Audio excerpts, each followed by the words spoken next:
First, there was Atari. Then, there was Nintendo.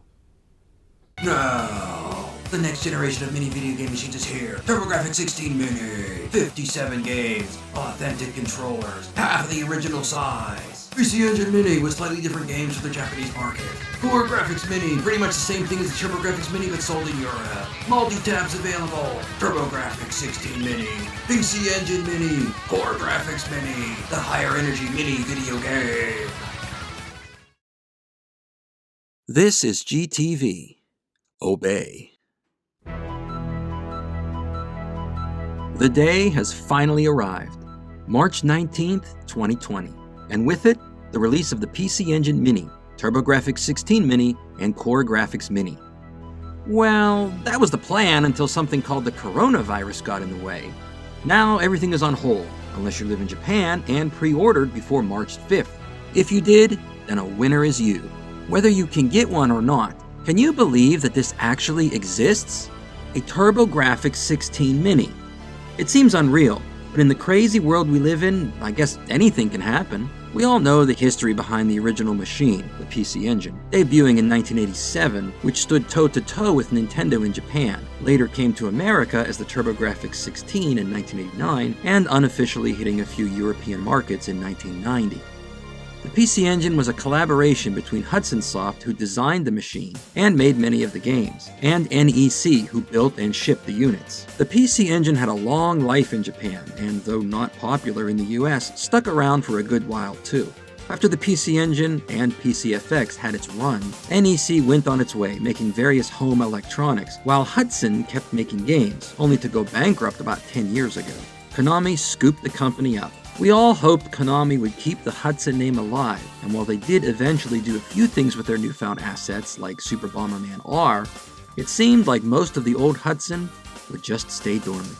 But before 2012, many of Hudson's older games were sold on the Wii and PS3, though after the buyout, most of that stopped. In the end, the whole replay your old games on new hardware craze moved off of the big three to their own series of machines. Nintendo started the craze with the Family Computer Classic Mini, though to be fair, Atari did have the idea first.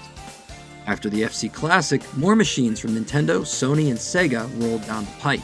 This phenomenon, that was invented by Atari years before Nintendo made it popular, had people wondering, just how many machines are we gonna see? Most people had their money on an N64 Mini.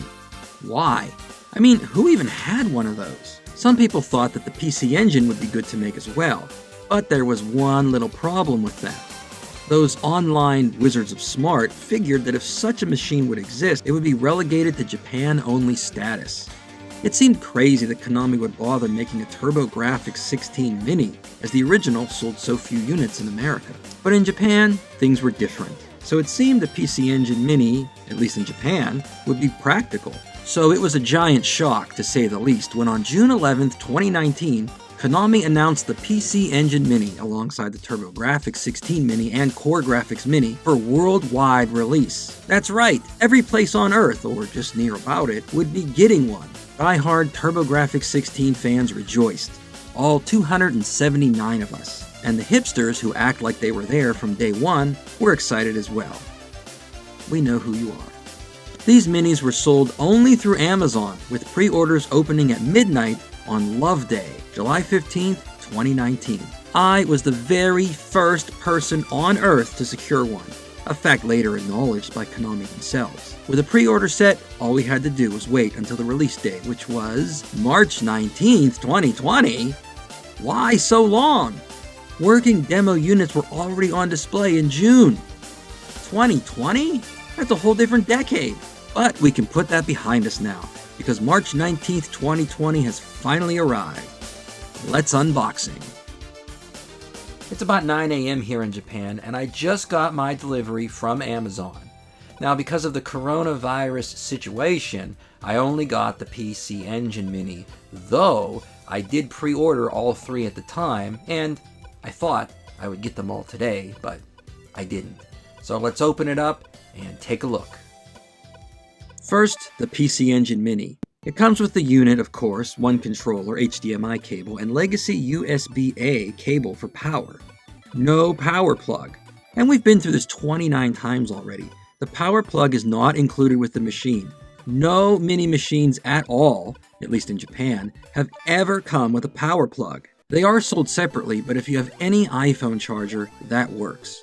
Also, any HD TV over 14 inches in size will probably have one legacy USB-A port on it as well. So that plugs right into the TV, probably just under the HDMI port, and then you're good to go. Since it's not the exact same size, the original Hue cards are not going to fit in, but I would bet that someone makes replica cards to put in here. You get 2 controller ports on the front. This is great. The PC Engine only had 1 port, and so for 2 players you had to get a little add-on called the Multi-Tap, or TurboTap in America. The upside is it gave you 5 ports instead of just 2. There is a TurboTap for sale along with this that gives you 5-player action, but honestly, since you already have 2 ports, you probably won't need it, unless you want to play Bomberman. And since it's all legacy USB-A anyway, any hub will do. You probably already have one somewhere in your house already. The PC Engine controller does not have the turbo option built in. The original model, sold from October 1987 to November 1989, did not come with the turbo controller. It was sold separately, but was later included starting with the TurboGrafx in November 1989. So I did buy a second controller, and it does have the turbo switches. So that's this machine. This thing is beautiful. It's so white.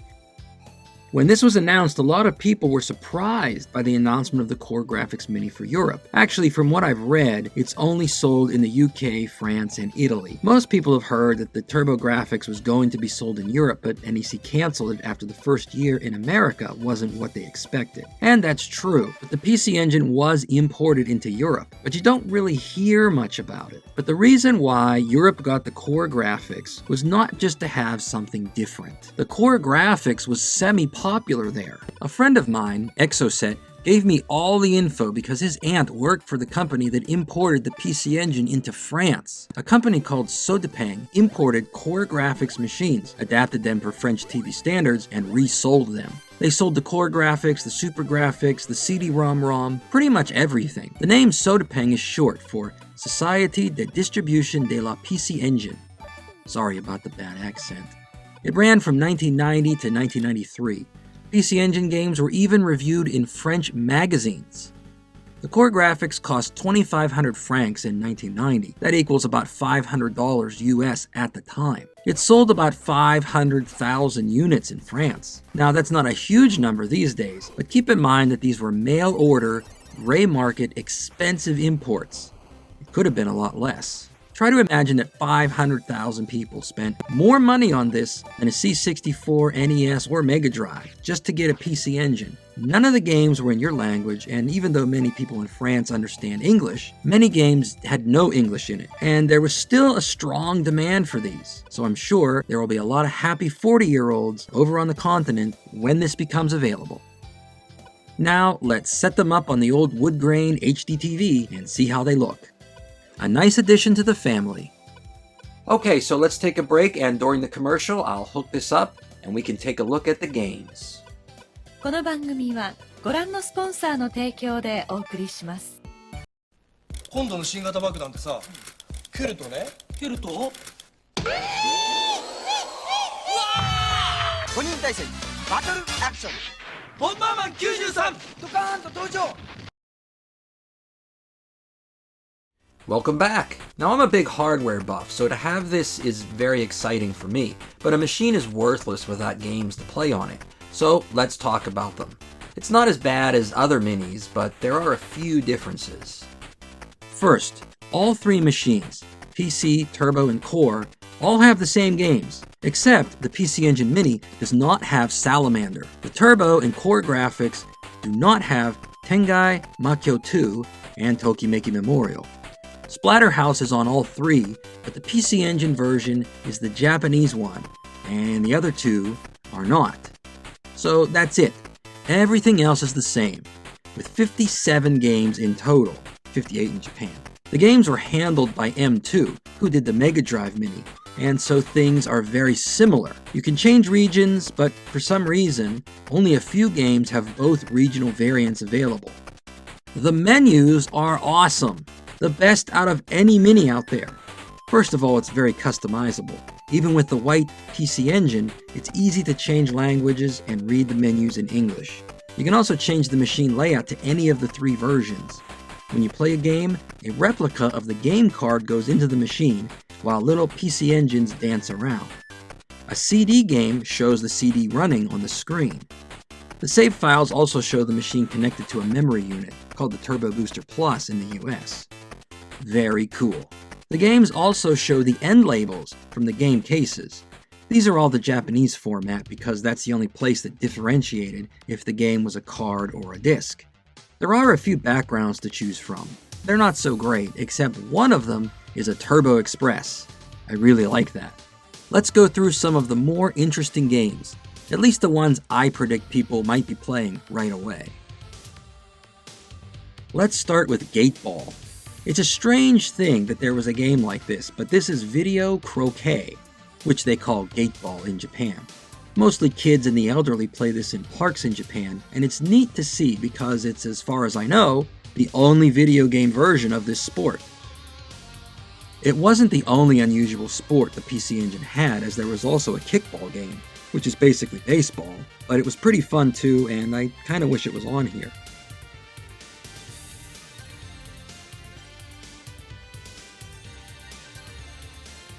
Gradius. Yeah, we've played this in different forms, but this is a solid port, a step up from the NES, and it plays great. A very tight game, and what do you expect? This game list is going to be favoring Konami games. And there's also Gradius 2 and Salamander, so you have 3 Gradius games right there. Castlevania: The Rondo of Blood. Yes, this game gets a lot of name drops, and you might just think it was some recent discovery that someone on YouTube pulled up. But any Turbo fan will know that we saw pictures of this game in 1993 and 94 in game magazines like EGM and Die Hard Game Fan. And every article hoped and prayed that the game would leave Japan. But it didn't, and people started importing it. And it's always had a high price tag because of the demand for the game. Even in Japan, this is not a cheap game.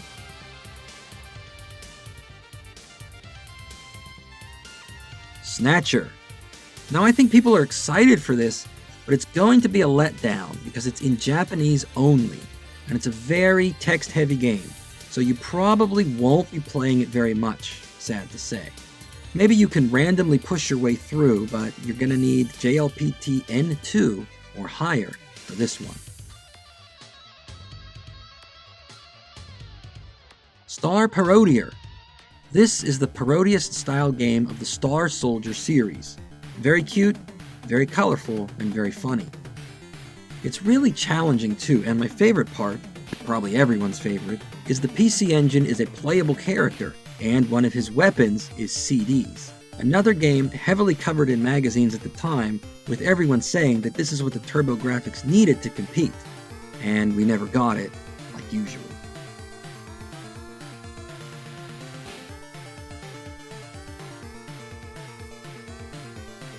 Ys Book 1 and 2. Probably among original Turbo owners, the most beloved game on the list. It was the first game I ever saw get a 10 in EGM. It was the most amazing game at the time. It was earth-shattering to play this. If you've played Ys before, I don't need to say anything more. The opening! You know what I'm talking about. If you haven't played it, Ys is a very accessible RPG.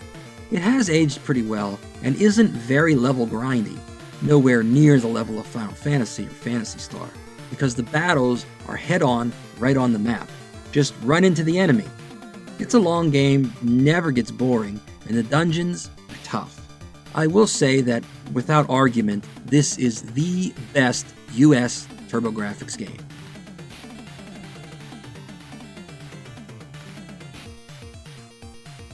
Parasol Stars. This was the game I used to push on people as a system seller whenever the TurboGrafx 16 was brought up. I always felt that this game was the best cue card for a few reasons, despite whatever your favorite might be. First, it's just a fun game. Second, the graphics are really good. It really shows off the kind of colors the Turbo could handle. But third, it was a bubble bobble game.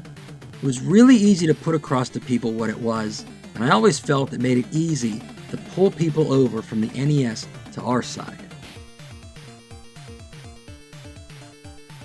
Ghouls and Ghosts. This was a SuperGrafx game. NEC already had the next generation going in 1989 and released a more powerful version of the PC Engine. Ghouls and Ghosts was one of the games for it. Now, yeah, I hear this all the time about how it was a failure, and it was short-lived, in part because the PC Engine was so hot by 1989, there really wasn't a way to transition to a newer machine easily, except move to CD-ROMs, which is what eventually happened. I think if the shape of the SuperGrafx was the same as the PC Engine, and you could fit that easily into the CD-ROM unit, and everyone could move on from there, maybe things would have been different. Ninja Gaiden. The original NES game was great. This one is okay, honestly not as good. This was released in 1992, and I think Turbo fans would have jumped to get to it, but it was not to be. On many TurboGrafx forums and other channels, there's always talk of what could have helped getting the Turbo a wider fan base, and the answer is more games, and games that people recognize. I mean, it's not the best ever, but there's very high name recognition. You couldn't get this in America, but now we finally can.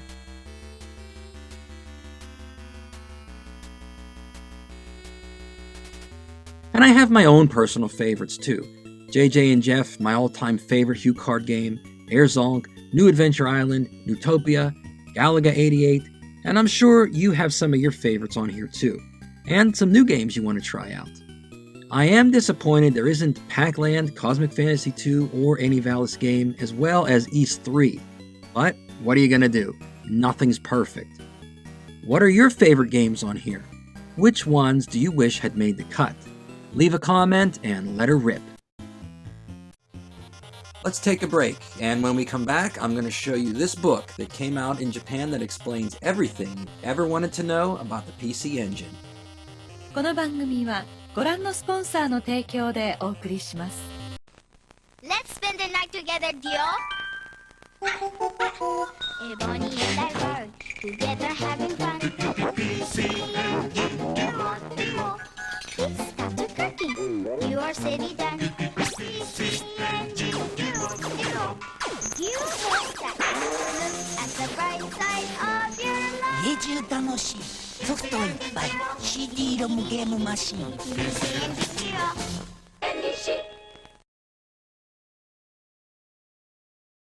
In 2019, unrelated to the PC Engine Mini, there was a book published that's kind of like an encyclopedia.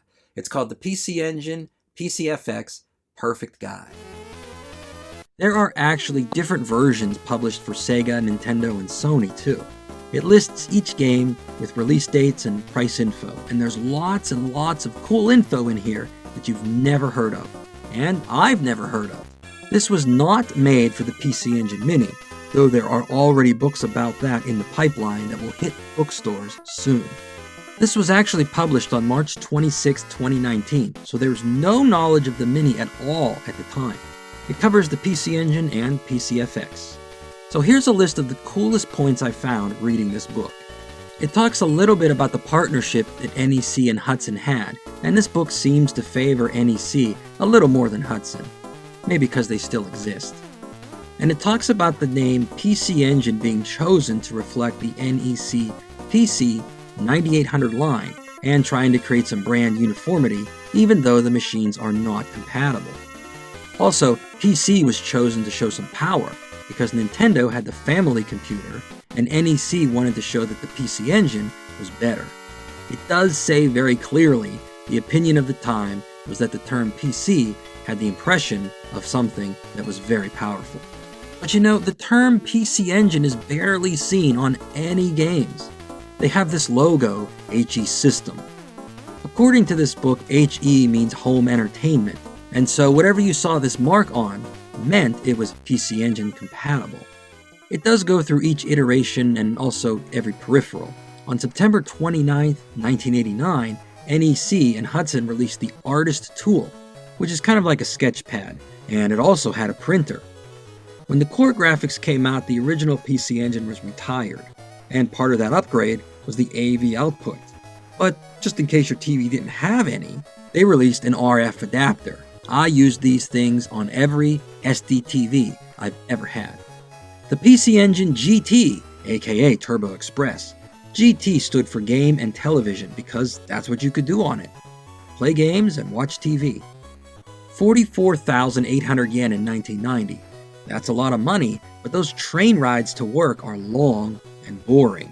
Totally worth it, and not the most expensive thing that was sold back then. PC Engine LT. LT is for laptop. It's a very sought-after machine and a very cool design that's basically a PC Engine with built-in controllers and a screen. 99,800 yen in 1991. The CD-ROM attachment, which was called CD-ROM-ROM. Originally, in 1988, the CD player and the attachment unit were sold separately, and then in 1989, they were sold together. There's a funny backstory on this. Before 1989, there was no sales tax in Japan. Taxes were collected from certain items that were the burden of the manufacturer, but it only applied to something sold as a complete unit. So if you sold the parts separately, you avoided the tax. This is why hardware before 1989 was sold without an AC adapter. But in 1989, there's a sales tax put in which took the burden off manufacturers and put it on us. So after that, all games came with an AC adapter. The CD player also works with the PC 8801 and as a standalone CD music player. By the way, the sales tax was 3% in 1989, and now in 2020, it's 10%. I'm sure it will go higher again with no complaints. Except for me. Also, the CD games had subliminal imagery on the front and back to tell you the game was in fact a CD by putting the artwork inside a circle, and this style was used for quite a while. A little bit about the Laser Active, which was a Laserdisc player that played Mega Drive and PC Engine games. There was a model made directly by NEC. There's also a few computers that played PC Engine games, but this book just has the flyer. It must have been too rare to find an actual unit. Then we get to the games. There were 683 games released for all formats. Cue card, CD-ROM-ROM, Super CD, Arcade, and LD.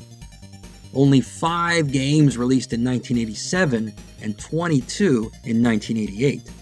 Of course, lots more came later. Even in 1995, 36 games came out. Of course, nothing lasts forever, and the last regular game came out on March 26, 1997, called Working Love. There was one more game, Dead of the Brain, on June 3, 1999. I don't know why so late, but because the PC Engine was completely done by then, it was only sold in 2 stores, Softmap and Messe Sano. It then goes on to the PCFX and its games. There were only 62 games for the PCFX.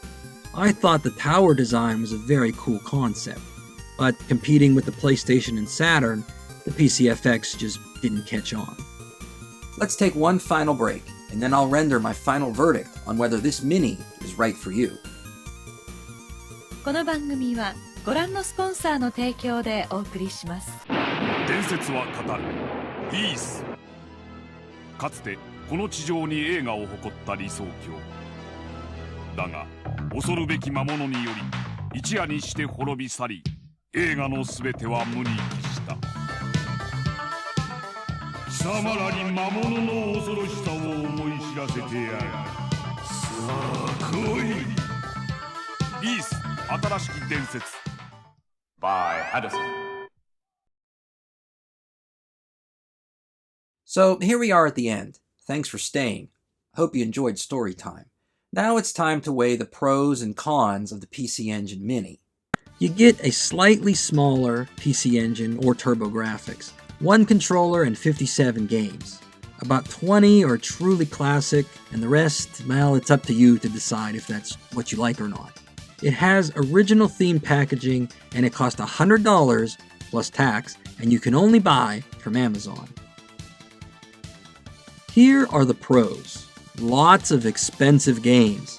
If you tried to find these games on eBay, you're probably going to pay north of $2,000 at this point. They also managed to have one in each format: Cue Card, CD, Super CD, Arcade CD, and Super Graphics. And I think that's a very nice touch. Cool form factor. It's mini, but not so small. It still looks serious. It looks real. It doesn't look so much like a toy. Region uniformity. With one exception, you get all the same games on each machine. My major complaint about the Japanese Mega Drive Mini was no Sonic. This set is much better. M2 did the job. This is probably the biggest fear for everyone.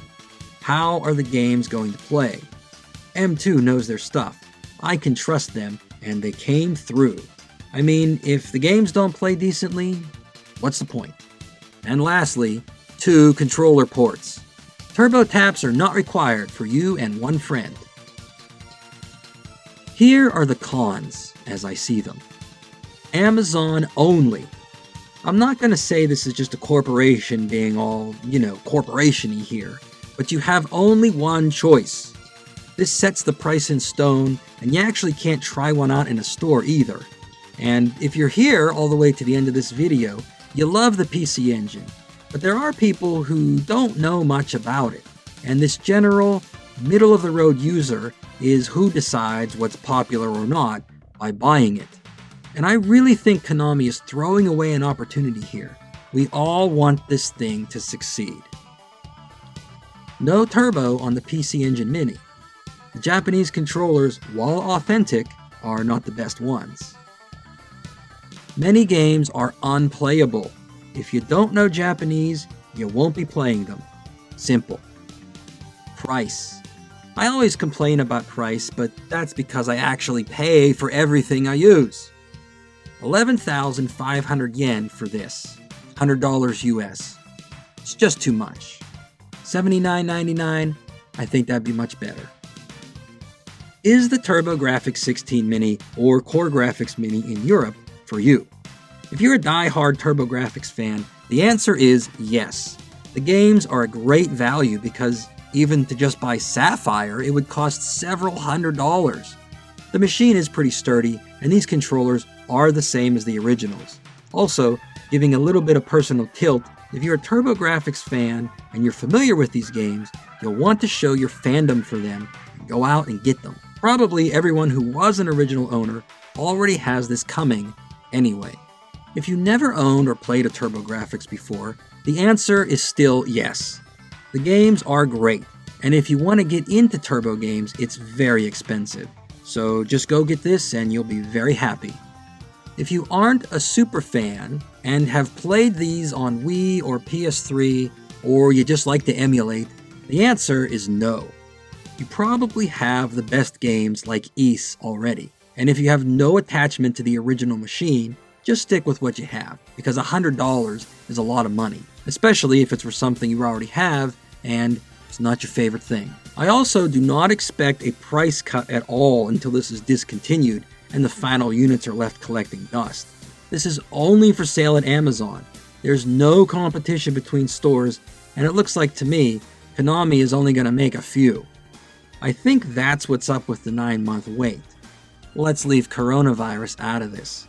So I can imagine a day where these machines are gone and maybe the value is still up there. You might get a few dips when people have buyer's remorse, but again, with only one outlet to get it from, there will be people always jumping at the chance to get one for $5 to $10 less. Now, should you import the white PC Engine Mini from Japan? My answer is straight up no.